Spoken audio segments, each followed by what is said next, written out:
अस्सलाम वालेकुम नाज़रीन। प्रोग्राम न्यूज़ टॉक में अव्हांखे चऊं था भलीकार। पंहिंजे अॼु जे प्रोग्राम में असां ॿिनि इंतहाई अहम मामलनि ते ॻाल्हि ॿोल कंदासीं। प्रोग्राम जे पहिरें हिसे में पाण ॻाल्हि ॿोल कंदासीं ईरान अमरीका इसराइल जेका जंग आहे उन में जेका सीज़ फायर आहे। हाणे दावाऊं थियनि पियूं गुज़िरियल 3 ॾींहंनि खां इहे दावाऊं शिदत सां थियनि पियूं त फाइनल जेको मुआहिदो आहे उहो थियण वारो आहे। नुक़्ता तयारु थी विया आहिनि, धुरियूं जेके आहिनि उन ते एग्री थी वियूं आहिनि ऐं तमामु जल्द उनजो जेको आहे सो उहो ऐलान कयो वेंदो। सो अहिड़ियूं ख़बरूं पहिरियां बि आयूं हुयूं जॾहिं ट्रम्प साहिब जो चीन जो दौरो रिथियल हो। 48 कलाक 24 कलाक अहम करार ॾिना पिया विया, पर ईअं थी कोन सघियो। हिन भेरे छा वाक़ई ईअं आहे, कहिड़ो मुआहिदो थियणु वञे पियो, इहो हिकिड़ो इंतिहाई अहम सुवालु हूंदो त उनजा नुक़्ता कहिड़ा आहिनि। ऐं वॾी ॻाल्हि इहा आहे त इहो बि इंतिहाई अहम हूंदो त हीउ जेको मुआहिदो ईरान ऐं अमरीका जे विच में थियणु वञे पियो उहो बराक ओबामा जे दौर में जेको मुआहिदो थियो हो उन खां केतिरो मुख़्तलिफ़ हूंदो। छाकाणि त ट्रम्प साहिब जी इहा दावा आहे त हीउ मुआहिदो बराक ओबामा जी इंतिज़ामिया जे दौर में 2015 में थियल मुआहिदे खां भिने मुख़्तलिफ़ हूंदो। सो इन में अहिड़ियूं कहिड़ियूं ॻाल्हियूं हूंदियूं ऐं ईरान छा पंहिंजे जोहरी प्रोग्राम तां मुकमल तौर ते हथु खणी वियो आहे, उन ते ॻाल्हाए पियो। गॾोगॾु डोनाल्ड ट्रम्प साहिब जी हिकिड़ी ख़्वाहिश खणी चइजे त उहा बि उन ख़्वाहिश जो बि उन इज़हार कयो जेका हिकिड़ी पुराणी ख़्वाहिश आहे इसराइल खे तस्लीम करण जे हवाले सां। अॼु ई ट्रम्प साहिब इहो बि बयानु जारी कयो आहे ट्रुथ सोशल ते त उन्हनि जो इहो चवणु आहे त हिन डील सां गॾोगॾु उन्हनि जी ख़्वाहिश आहे त जेको इब्राहिम अकॉर्ड आहे सऊदी अरब पाकिस्तान समेत जेके बि मुस्लमान मुल्क आहिनि उहे उन मुआहिदे ते बि जेको आहे सो उहो एग्री कनि या सयूं करे वठनि। सो उन ते बि ॻाल्हाईंदासीं प्रोग्राम जे पहिरें हिसे में। प्रोग्राम जे ॿिए हिसे में पाण ॻाल्हि ॿोल कंदासीं पाकिस्तान में वधंदड़ जेका दहशतगर्दी आहे उन ते, ख़ासि तौर ते गुज़िरे ॾींहुं पाण ॾिठोसीं त कोयटा जेको बलोचिस्तान जो गादी वारो शहरु आहे उन जे चमन रेलवे फाटक जेका आहे उन ते जेका हिकिड़ी शटल ट्रेन चऊं उन ते आपघाती हमिलो कयो वियो, जंहिंजे नतीजे में हींअर त जेका तस्दीक थिए पई 14 खां वधीक माण्हू जेके आहिनि सो शहीद थिया आहिनि, जंहिंमें वॾे तादाद में सिक्योरिटी एहलकार आहिनि या उहे सरकारी मुलाज़िम जेके ईद जूं मोकलूं मल्हाइण लाइ पंहिंजनि अबाणनि इलाइक़नि जा विया पिए, उन्हनि खे निशानो बणाए वियो। केतिरियूं ई इमारतूं बि तबाह थियूं, उते बीठल गाॾियूं बि तबाह थियूं। ऐं उनखां पोइ जेके घरू वज़ीर आहिनि मोहसिन नक़वी साहिब उहे कोयटा पहुता, आला सतही इजलास बि थियो आहे। सो प्रोग्राम जे ॿिए हिसे में पाण उन ते ॻाल्हि ॿोल कंदासीं। बहरहाल प्रोग्राम जे पहिरें हिसे ते पाण ॻाल्हि ॿोल कंदासीं कयूं पिया हींअर ईरान ऐं अमरीका विच में थींदड़ जेका डील चऊं मुआहिदो चऊं उन ते पाण ॻाल्हि ॿोल कंदासीं। अमरीका मंझां असांजा जेके महिमान आहिनि उहे असां सां गॾु हूंदा। वीडियो लिंक ते सीनियर तर्ज निगार आहिनि इम्तियाज़ अली चांडियो साहब, उहे असां सां अमरीका मंझां मौजूदु आहिनि। चांडियो साहब तमामु घणी महिरबानी, अव्हां असांखे वक़्तु ॾिनो। कीअं त ॾिसो सर, ही पहिरियां बि दावाऊं थियूं हुयूं त ईरान ऐं अमरीका विच में फाइनल डील थियणु वञे पई जॾहिं ट्रम्प साहिब चीन जे दौरे ते वियो पिए। 24 कलाक 48 कलाक इंपॉर्टेंट करार ॾिना पियो आहे, तॾहिं उहा कोन थी सघी हुई। हाणे केतिरो इम्कानु आहे या इहे जेके ख़बरूं अचनि पियूं त मामला तइ थी चुका आहिनि, हाणे रुॻो हतमी ऐलान थियणो आहे, सिग्नेचर थियणा आहिनि। पहिरें त पाण इन ते अचूं त इन में अव्हांखे केतिरी सदाकत नज़र अचे थी सर? जी कोशिशूं त आहिनि ऐं अॻ में बि जेको आहे सो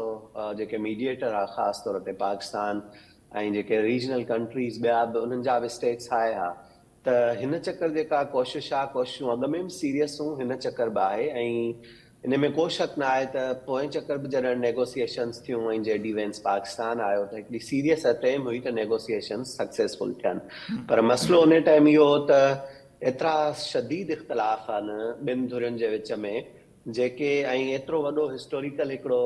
बेगिश खयूं पिया अचनि ॿई धुरियूं हिक ॿिए जे ख़िलाफ़, त उहो हिकिड़ी 2 कलाकनि 3 कलाकनि जी मीटिंग में उहो हल न पियो थी सघे। ऐं तव्हांखे यादि हूंदो त जॾहिं 2015 में बि जी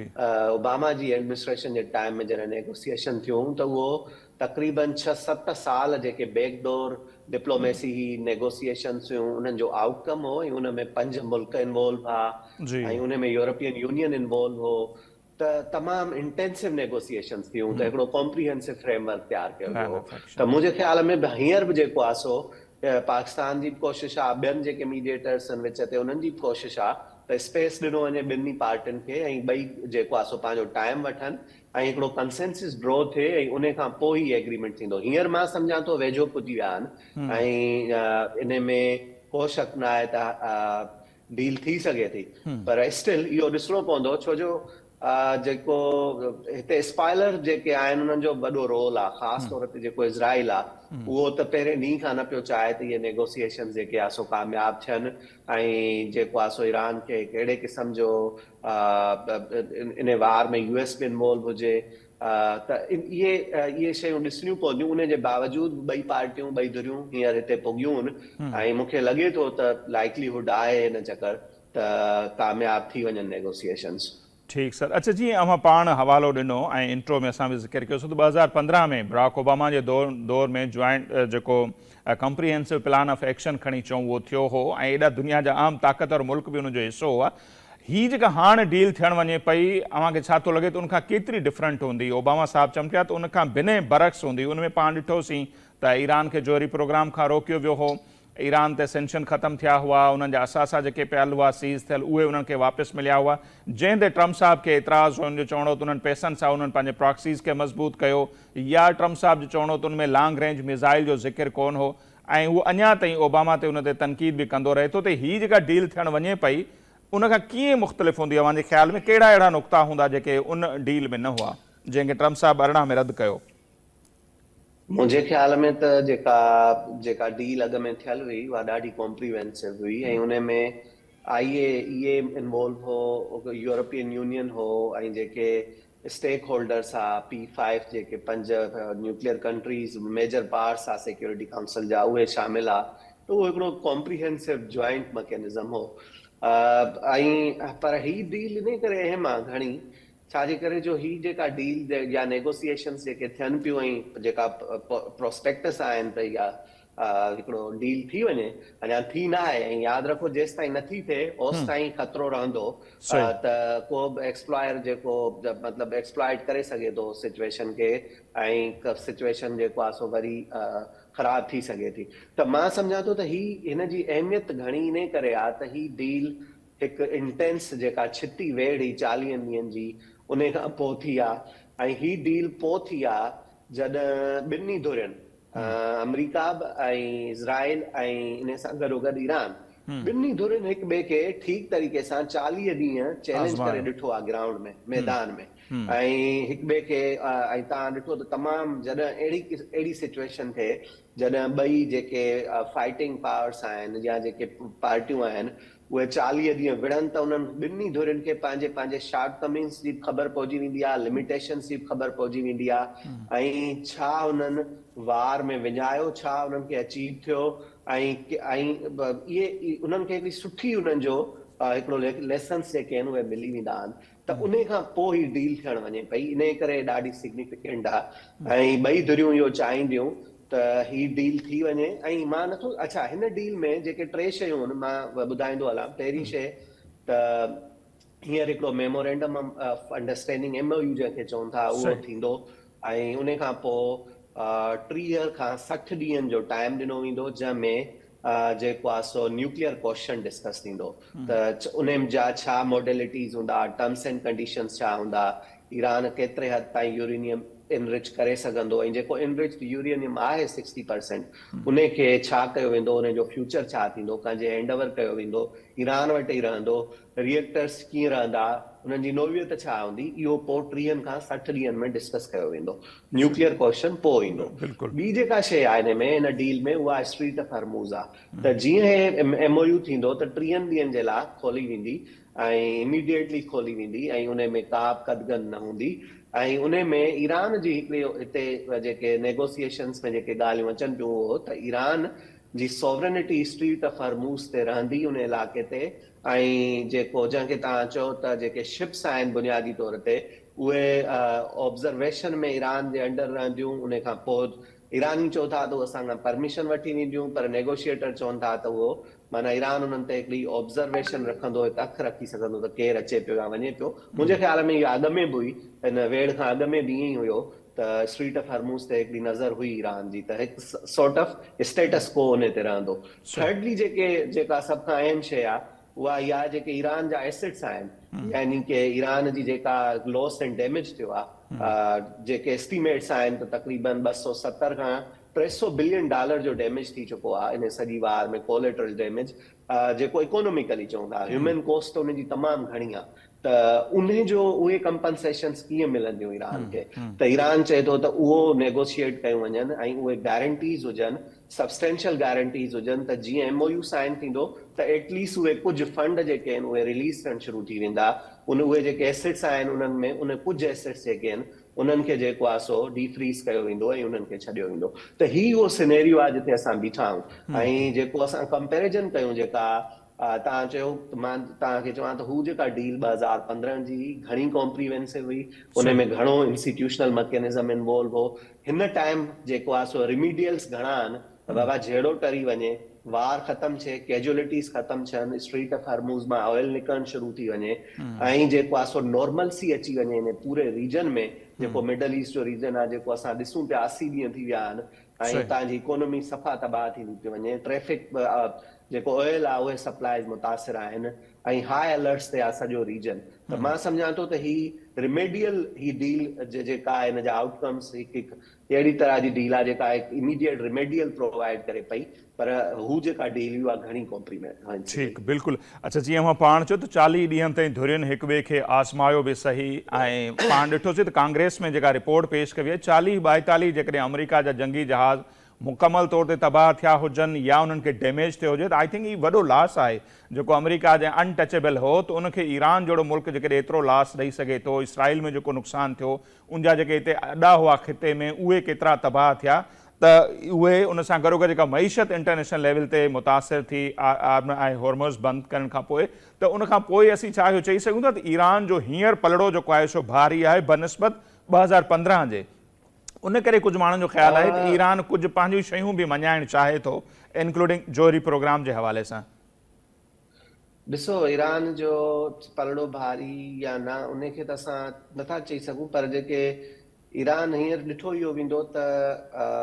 जेके ॿई मां अॻु में चयो त जेके धुरियूं उन मां पेन जेको आहे सो केरु केतिरो बर्दाश्त करे सघे थो, सही, इहो ॾिठो वेंदो ऐं जेको घणो पेन बर्दाश्त कंदो उन में उहो ई नेगोशिएशन टेबल ते ईंदो ऐं उहो कोशिशि कंदो त उनजी टर्म्स एंड कंडीशंस जेको आहे सो कुझु मञियूं वञनि। हाणे ॾिठो वञे त नुक़सानु ॿिन्ही धुरियुनि जो ई घणो थियो आहे। इन टर्म्स ऑफ जेकॾहिं तव्हां ॾिसो त जेको मेन लीडरशिप हुई ईरान जी उहा ख़तम थी वई इन ॻाल्हि खां चयो सर, को इनकार न आहे त सुपर पावर जो मुक़ाबिलो करणु नुक़सानु नो डाउट ईरान जो घणो थियो आहे, पर इहा तवक़ा बि कोन हुई त कोई ईरान, इसराइल या अमेरिका जो एतिरो नुक़सानु करे सघे थो। शायदि इहा उन्हनि धुरियुनि खे बि अंदाज़ो कोन हो। उन सेंस में चवां थो, बिल्कुलु मां उन तरफ़ अचां थो त पहिरियां जेकर मां Iran J point of view सां ॾिसां त ईरान जे जेका टॉप लीडरशिप हली वई, इंफ्रास्ट्रक्चर तबाह थी वियो ऐं उन खां पोइ जेके की साइंटिस्ट हुआ उहे मारिजी विया, न्यूक्लियर फैसिलिटीज़ ते अटैक थी विया ऐं हिकु तमामु घणो लॉस आहे। ऐं जेकॾहिं असां इज़राइल ऐं अमेरिका जे पासे अचूं ऐं हुननि जी जे कैलकुलेशन जे तरफ़ अचूं पिया त हू छा अचीव करणु पिया चाहिनि, त जेका स्टार्ट थी जेको ही जहिड़ो थियो त उहो मुंहिंजे ख़्याल में त स्टार्ट ईअं थियो त रिजीम चेंज थिए। ऑब्जेक्टिव की इहो हो त रिजीम चेंज थियणु खपे, जेका न थी। हाणे जॾहिं उहा न थी त ॿियूं तमामु शयूं जेके आहिनि पोइ उहे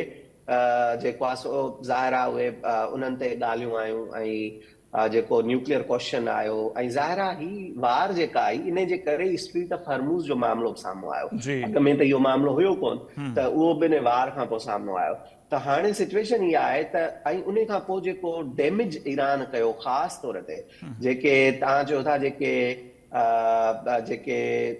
मिडल ईस्टर्न कंट्रीज़ आहिनि, जेके की अलाइज़ आहिनि, उन्हनि जो मां सम्झां थो त अञा घणो पेन जेको आहे सो फील कयो वियो जेको आहे सो, त छाजे करे जो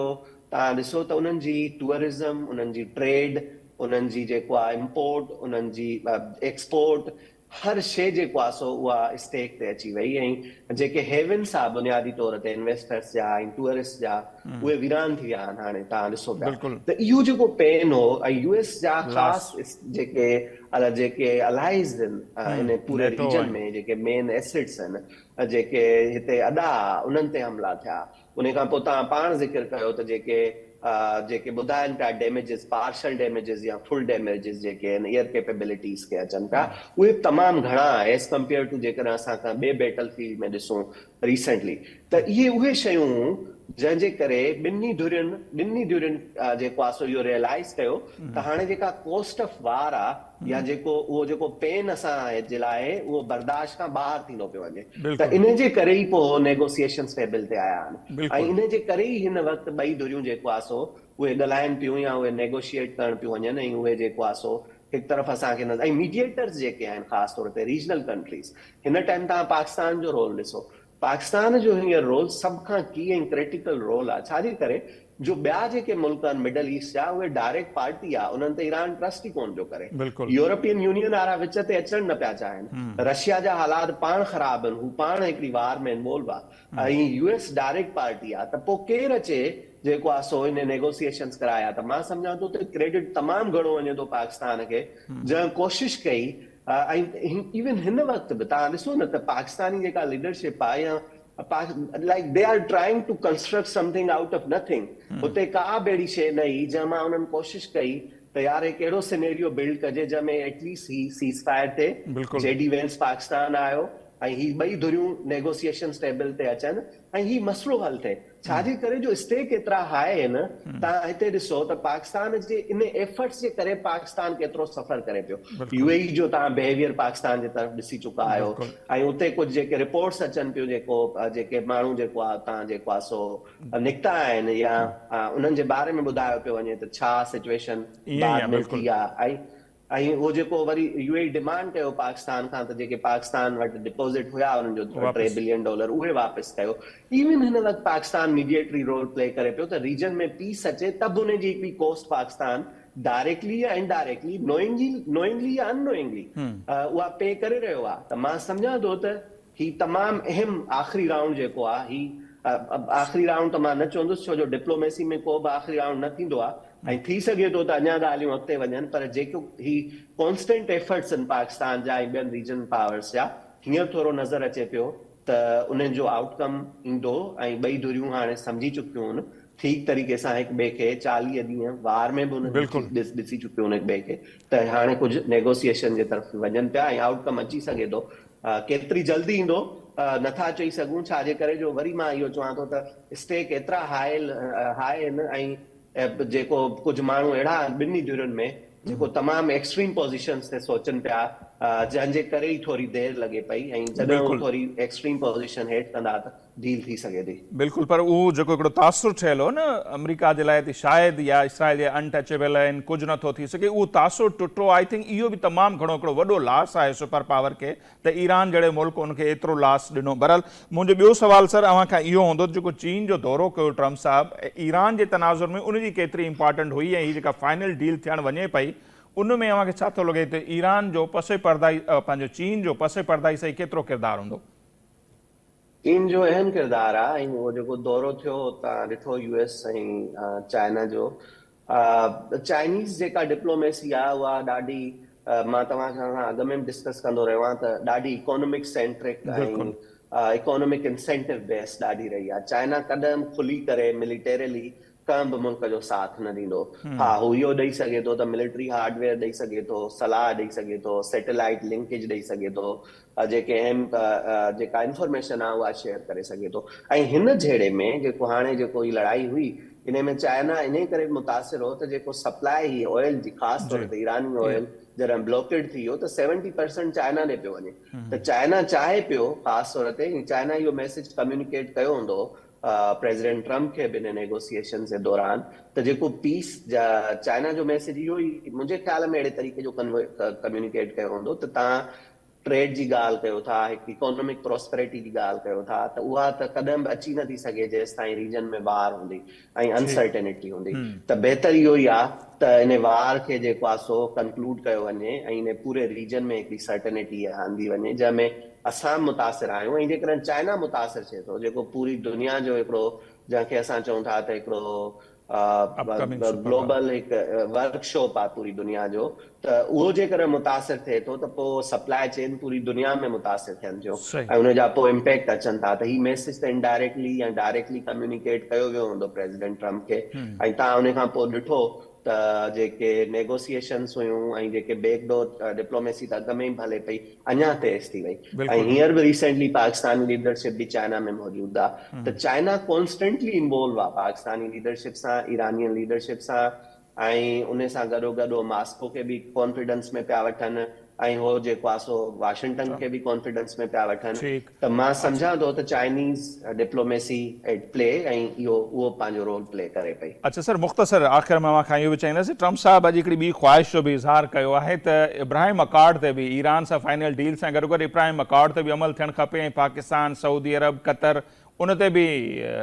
एग्री थी वञनि या राज़ी थियनि। शुरूआति उन्हनि जी ख़्वाहिशात सऊदी ऐं कतर खां थियणु खपे। ट्रम्प साहब जिन ख़्वाहिश खे कीअं था ॾिसो? बस वो मां चवंदा आहिनि न त हज़ारों ख्वाहिशें ऐसी हैं कि हर ख्वाहिश पे दम निकले।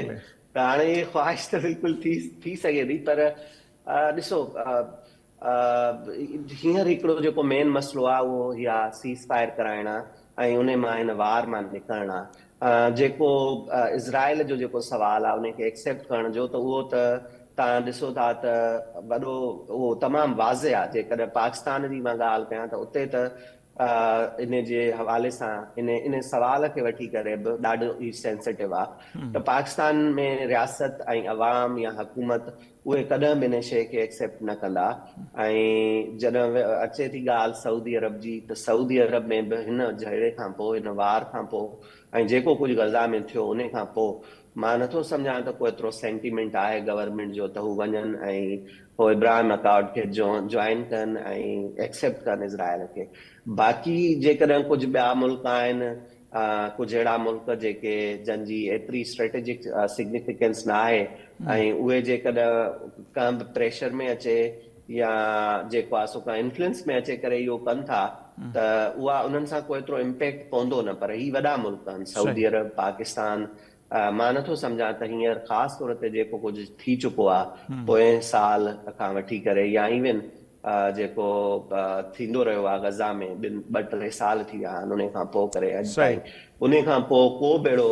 क्या बेड़ी गवर्नमेंट इहो इनिशिएटिव वठण जी सोचींदी। हा, अनटिल अनलेस जेकॾहिं को जेको टू स्टेट सोल्यूशन आहे, हिकु मज़बूत जेको आहे सो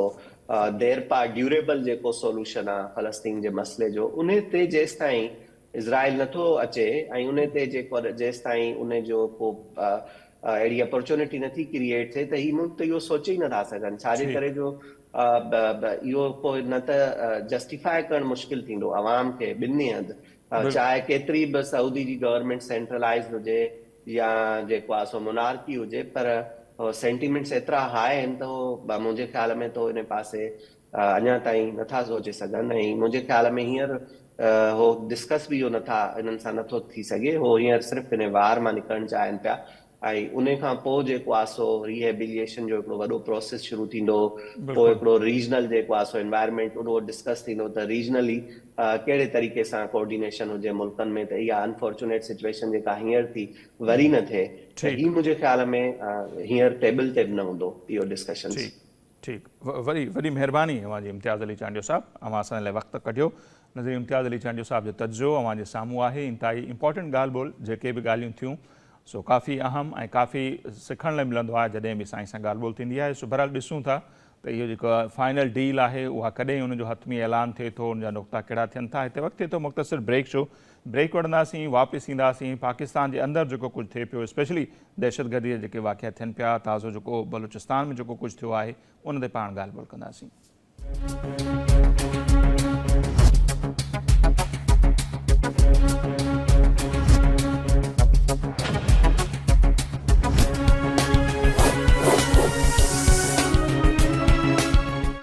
जी नाज़िम, ब्रेक खां पोइ हिकु ॿीहर अव्हांखे चऊं था प्रोग्राम में भलीकार ऐं पाण ॻाल्हि ॿोल कंदासीं पाकिस्तान जे अंदरि जेके दहशतगर्दी जा वाक़िया थियनि पिया। ख़ासि तौर ते पाण जेकॾहिं ज़िक्र कयूं बलूचिस्तान जेको डिघे अरसे खां पाण ॾिसूं पिया बदअमनी जे वर चढ़ियल आहे। ताज़ो गुज़िरी जेको कोयटा में चमन फाटक वटि जेको दहशतगर्दी जो वाक़ियो थियो उन ते ऐं जेका ओवरऑल सूरत हाल आहे सूबे जी उन ते ॻाल्हि ॿोल कंदासीं। सीनियर सहाफ़ी, तर्ज़ निगार, एंकर पर्सन बि आहिनि जावेद लांघा साहब, उहे असां सां हींअर टेलीफोन लाइन ते मौजूदु आहिनि। जावेद लांघा साहब, तमामु घणी महिरबानी सर, अवां असांखे वक़्तु ॾिनो। कीअं था ॾिसो सर, पाण डिघे अरसे खां ॾिसूं पिया ख़ासि तौर ते पाकिस्तान जा ई ॿ जेके सूबा आहिनि खैबर पख्तूनख्वा या बलूचिस्तान, उते दहशतगर्दी जा जेके वाक़िया आहिनि उहे ख़तमु थियण जो नालो न पिया वठनि। हाणे त ॾिसूं पिया शहरनि में बि जेके आहिनि से वाक़िया वधनि पिया ऐं ख़ासि तौर ते कोयटा जो जेकॾहिं पाण ज़िक्र कयूं ऐं कोयटा में बि पाण जाफ़र एक्सप्रेस जो जेकॾहिं ज़िक्र कयूं त मुख़्तलिफ़ वक़्तनि ते हींअर ते जेको रिपोर्ट थियो आहे त 12-13 भेरा हुन ते हमिलो थियो आहे। कॾहिं रेलवे स्टेशन ते जेके हुन ट्रेन में मुसाफ़िर सवार थियण वारा हूंदा आहिनि उन्हनि खे टारगेट कयो वेंदो आहे। कॾहिं हुन ट्रेन खे विच में पाण ॾिठोसीं त जेको मार्च 2025 में थियो यरगमाल बणायो वियो। हींअर बि जेका शटल टारगेट थी आहे उहा बि जाफ़र एक्सप्रेस जो हिसो थियण वारी हुई। सो इहे वाक़िया जेके आहिनि कीअं पिया ॾिसो हिननि खे? महिरबानी तव्हां जीअं सूबा जेके आहिनि बलूचिस्तान ऐं केपी इहे तमामु घणा डिस्टर्ब आहिनि ऐं दहशतगर्दी जेको मुख़्तलिफ़ कारवायूं आहिनि वायलेंस जेके पाण चइजे उहो तमामु घणो फ्रीक्वेंटली थींदो रहियो आहे। क़ीमती जानियूं जेके आहिनि माण्हुनि जूं उहे ज़ाया थियूं आहिनि ऐं अहिड़ा वाक़िया असांखे फ्रीक्वेंटली ॾिसण ऐं ॿुधण में अचनि था। हाणे मामिलो इहो आहे त जेको इन्हनि इशूज़ खे एड्रेस करण जो जेको तरीक़ेकार आहे उहो डिफरेंटली आहे। रियासतूं या हुकूमतूं इन्हनि खे हिकिड़े ॿिए लेंस ते ॿिए ज़ावे सां थियूं ॾिसनि ऐं जेके पॉलिटिकल पार्टीज़ आहिनि एनालिस्ट आहिनि या जेके सहाफ़ी आहिनि उहे इन मामलनि खे पंहिंजी जेको आहे सो एंगल सां था ॾिसनि। जेकॾहिं सोचनि जा ज़ाविया मुख़्तलिफ़ आहिनि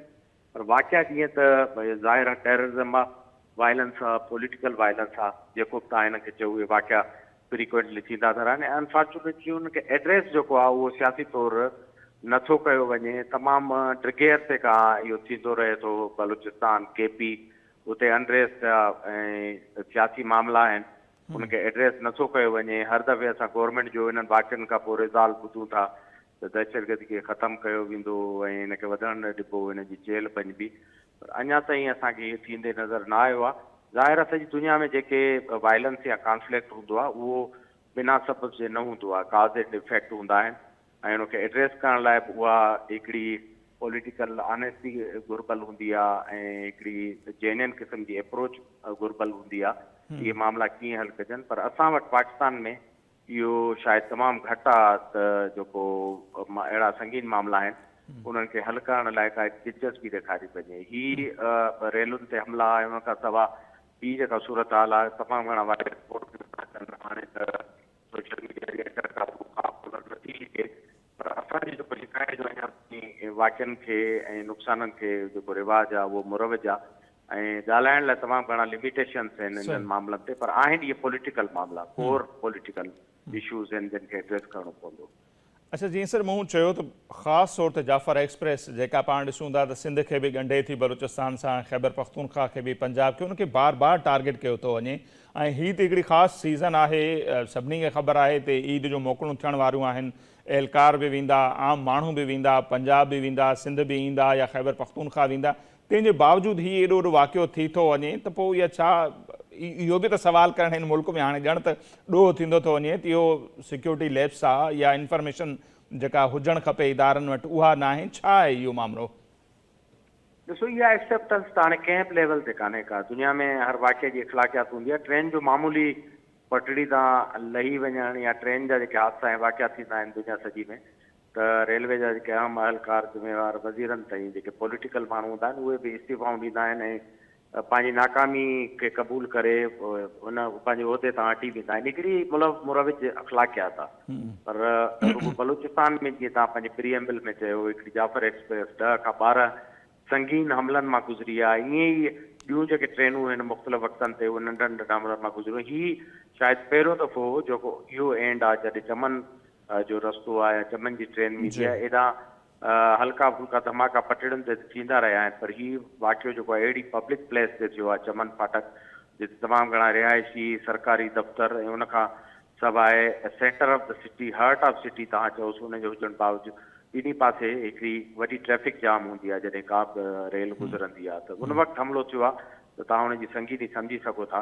पर सरकारी सतह ते उहे साॻा प्रोफार्मा ऐं मज़ामती बयान आहिनि त दहशतगर्दी खे ख़तमु कबो, उन्हनि जी चेरची बि कबी ऐं हाणे थियणु न ॾिबी, हमला बुज़दिलाना आहिनि। इहो जेको रद्दमल आहे उहो सालनि खां हिकिड़ो रखियल रद्दमल आहे जॾहिं असांखे ख़बर आहे त हिन जे पुठियां हिकिड़ो सॼो पस मंज़र आहे जंहिंखे बिल्कुलु एड्रेस करण खां शाये वे कयो थो वञे। अच्छा, जी अवां पाण चयो त बिल्कुलु मसला एड्रेस करण सां हल बि थी सघनि था, ऑप्शन कहिड़ा थी सघंदा, यकीन उन ते गौर बि मुख़्तलिफ़ वक़्तनि ते थियो बि हूंदो, या हाणे अव्हांखे लॻे थो त उन ते को कमु थिए पियो? जीअं असां ज़रदारी साहिब जे पहिरें दौर में ॾिठोसीं आगाज़ हुकूक बलूचिस्तान, ॻाल्हि ॿोल जी शुरूआति करणु, या असांखे ख़बर आहे त जॾहिं मालिक बलोच साहिब CM हुआ त उन ज़माने में इहे ख़बरूं आयूं हुयूं त काफ़ी वेझो पहुची चुका आहिनि, जेके ॿाहिरि बि वेठा आहिनि माण्हू, उन्हनि धुरियुनि सां बि ॻाल्हियूं थियूं पए, पर उहे सभु मामला पोइ नज़र आयो तो रुकिजी विया। वरी मालिक बलोच साहिब ताज़ो अव्हांखे यादि न 2-2.5 साल पहिरियां या 2 साल थिया हूंदा, पंजाब जो दौरो बि कयो, नवाज़ शरीफ़ साहिब सां मुलाक़ातूं कयूं, पोइ इहे ख़बरूं आयूं त मे बि उहे विज़िट कंदा, पर उहे ॻाल्हियूं थियनि कोन पियूं, अॻिते वधनि कोन पिया इहे मामला। नज़ीर साहब, अनफॉर्चुनेटली सियासत के बलूचिस्तान में का कबूलियत ऐं पज़ीराई कोन्हे का, उनखे स्पेस न आहे। जेका प्रोविंशियल गवर्नमेंट आहे उनखे अवामी कबूलियत न आहे ऐं माण्हू उनखे अहिड़े नमूने रिसीव नथा कनि जीअं सिंध ऐं पंजाब जूं हुकूमतूं आहिनि। इन करे हिकिड़ी एलिनेशन आहे ऐं सम्झो थो वञे त जेका असेंबली आहे इन में जेका रिप्रेज़ेंटेशन आहे उहा ट्रू रिप्रेज़ेंटेशन न आहे। जो जीअं तव्हां माज़ी जो ज़िक्र कयो, ज़रदारी साहिब आगाज़ हुकूक बलूचिस्तान या ॿिया जेके रिफॉर्म्स कया हुआ, ऐं इन सतह ते बि जेके वफ़ाक़ी 2 वॾियूं पार्टियूं आहिनि जेके मुल्क जे इक़्तिदार जो हिसो आहिनि, उन्हनि ॿिन्ही तरफ़ां बि बलूचिस्तान खे हीअं ॼण छॾे ॾिनो वियो आहे हिकिड़े वैक्यूम में। तोड़े जो तव्हां ॾिठो त इहे एपेक्स कमेटी ऐं इन जूं गजाणी थियनि थियूं, पर उते पॉलिटिकल लेंस खां वधीक जेको सिक्योरिटी लेंस आहे उहो उनजो वज़न वधीक आहे, उहो वधीक बाहि थो थिए पियो, ऐं काइनेटिक जेके एक्शन थियनि बलूचिस्तान में उहे उन्हनि खे अपर हैंड आहे, या that are the part of strategy जेका प्रीवेल्ड हींअर आहे, उन में काइनेटिक यानी जहिड़े वारा ऑपरेशंस वारा काउंटर जेके ऑपरेशंस आहिनि उहे मामला सॼा जेके आहिनि उहे वधीक आहिनि। पॉलिटिकल रिफॉर्म्स या पॉलिटिकल इंक्लूसिवनेस लाइ न ई को पॉलिटिकल हितां वारी गवर्नमेंट जो फेस आहे, न वफ़ाक़ी जेके पार्टियूं आहिनि उन्हनि जो को फेस असांखे हिते नज़र थो अचे त कंहिं लेवल ते इंगेजमेंट हुजे, ऐं हिकिड़ो वैक्यूम पैदा थियो आहे। जेका ट्रू लीडरशिप आहे हिते नेशनलिस्ट हुई, जीअं PNP हुई ऐं नेशनल पार्टी या पश्तूनखा मिली अवामी पार्टी, हज़ारा डेमोक्रेट पार्टी, इन्हनि खे जॾहिं साइड लाइन कयो वियो आहे त नतीजे में इहो थियो आहे त हिकिड़ो लीडरशिप जो या रिप्रेज़ेंटेशन जो वॾो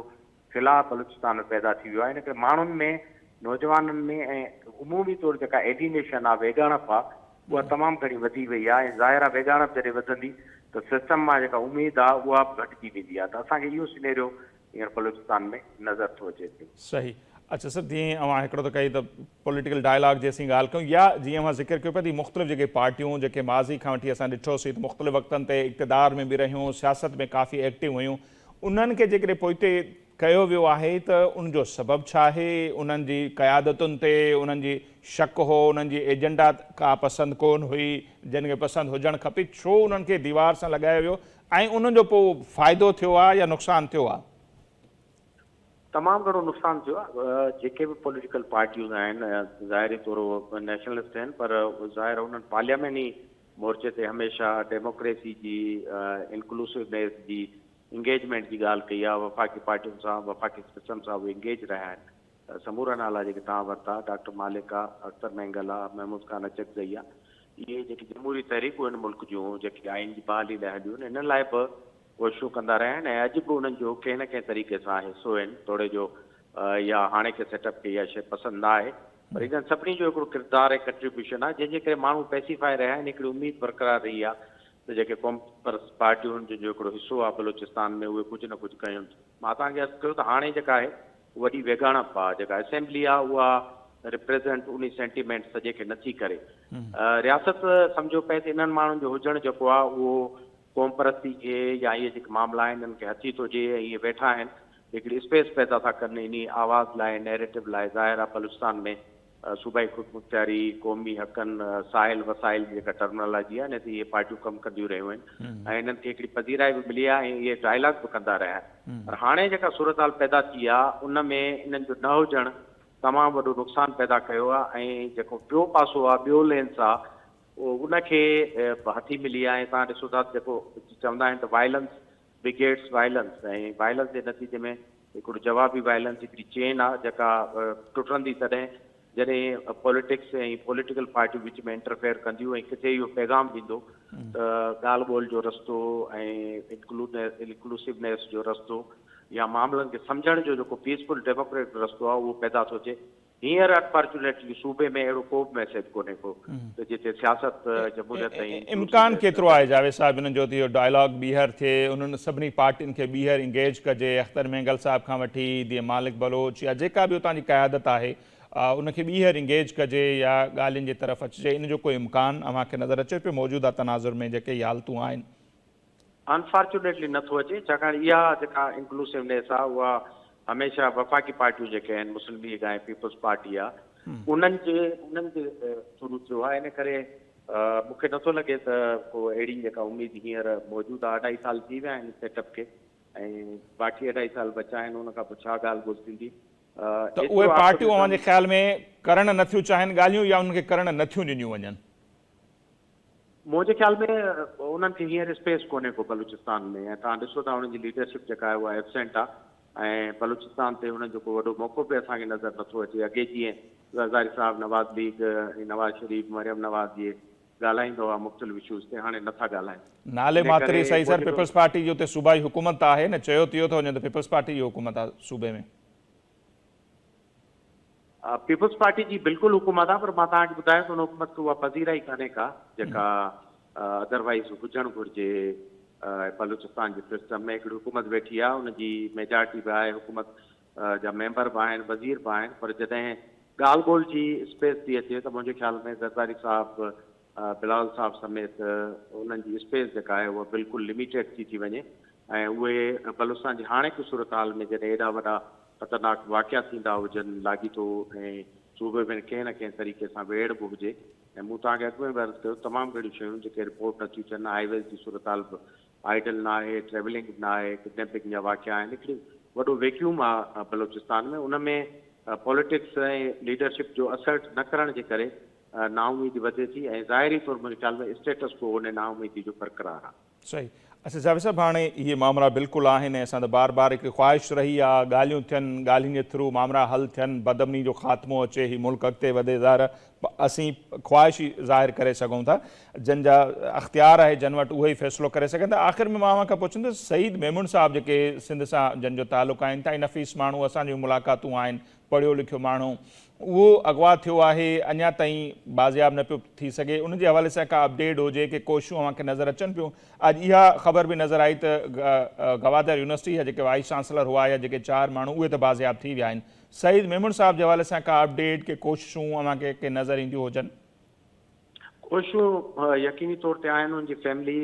सियासी फैमिली आहे उहा राब्ते में आहे बलूचिस्तान जी सरकार सां बि ऐं ॿाहिरि वेठल जेके आहिनि माण्हू शायदि उन्हनि सां बि राब्ते में आहिनि पर तव्हांखे ख़बर आहे बलूचिस्तान में तमामु घणियूं पेचीदगियूं आहिनि 4 मज़दूर सिंध जा अगवा थी विया यूनिवर्सिटी जे इलाइक़े मां उहे बि बाज़ियाब थी पंहिंजे इलाइक़े में आया आहिनि पर हिन मामले में थोरो पैनिक हो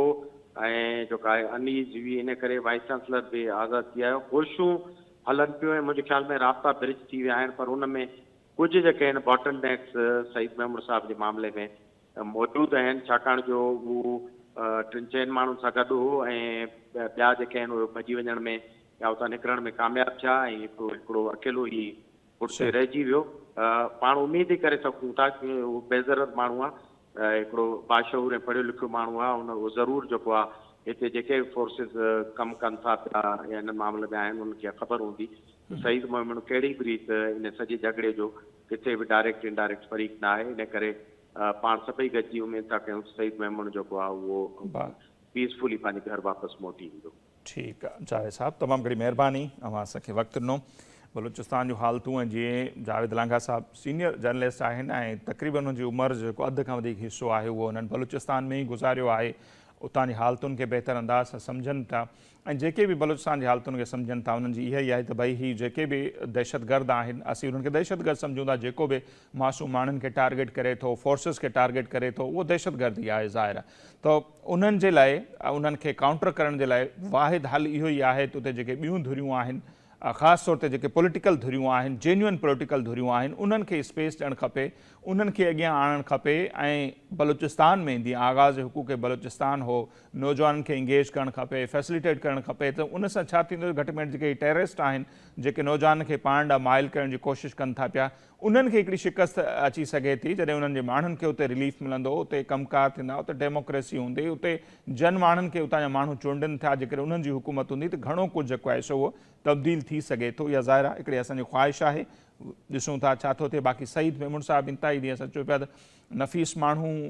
परे परे ताईं उन्हनि जो एॾनि कंहिं बि सरगर्मियुनि सां को वास्तो नाहे रहियो, उनखे अगवा कयो वियो आहे, उनजी फैमिली मुसलसल ट्रामा में आहे, उन सां लाॻापियल जेके बि दोस्त आहिनि उहे ट्रामा में आहिनि। असीं उमेद करे सघूं था त उहे बि जल्द बाज़ियाब थियनि। गवादर यूनिवर्सिटी जा वाइस चांसलर ऐं 4 माण्हू जेके आहिनि उहे ॿिया जेके उन सां गॾु अगवा थिया उहे बाज़ियाब थी विया आहिनि।